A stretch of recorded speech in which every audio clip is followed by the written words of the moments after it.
But your thoughts on the military buildup here, because it seems like there are two contrasting pathways being walked by China and the United States. Well, even as the U.S. pretends it wants peace and reconciliation with Russia, it's creating an identical conflict with China in the Asia-Pacific region. So what it's doing with nations like the Philippines, Japan, South Korea, they're politically capturing these countries or have already politically captured these countries, and they're transforming them into battering rams to use against China, just like the US politically captured Europe and began transforming one nation after the other into a battering ram to use against Russia. Georgia in 2008 is an example. Ukraine is the ongoing current example of all of this. So it is the exact same process, just versus China instead of Russia, instead of Europe versus Russia. It is nations, politically captured nations in Asia versus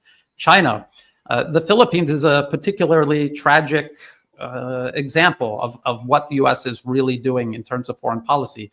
It used to be a literal U.S. colony. It only gained its independence following World War II, but the U.S. never gave up exercising control and political capture of the Philippines, and that leads all the way up until today. There were brief moments in the Philippines history where they tried to kind of push back and carve out their own independent policies, foreign and domestic, but it never really amounted to anything. Have a much larger population than Thailand, but a much smaller GDP, because this political capture by the US and the use of the Philippines as a tool of the US rather than the Philippines existing for the people actually living there, it has led to poverty, stagnation, poor development.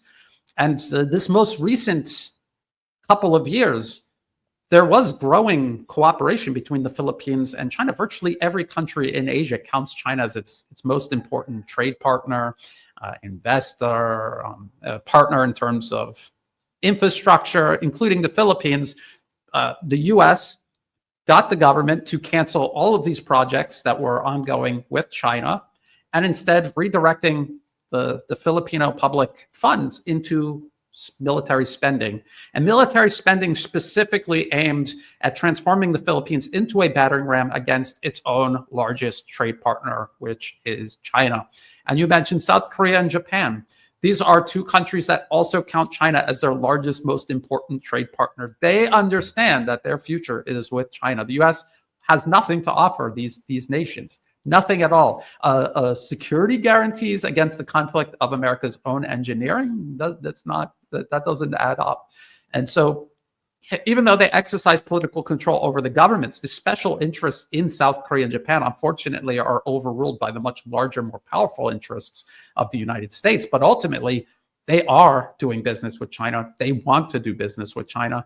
And you can see every step along the way, they're basically kicking and screaming against this transformation of these countries into battering rams against China. And the language is even very open, like you just said, using Japan as a base against China. It's insane, and they're openly telling you what they're doing, and they're creating the exact same situation in Asia that they've just created in Europe, that they're pretending to be sorry about and wanting to fix, and yet they're openly, actively working on the same policy in Asia. And by the way, China and Russia are key allies, and they depend on each other. So collapsing China is a national security threat to Russia.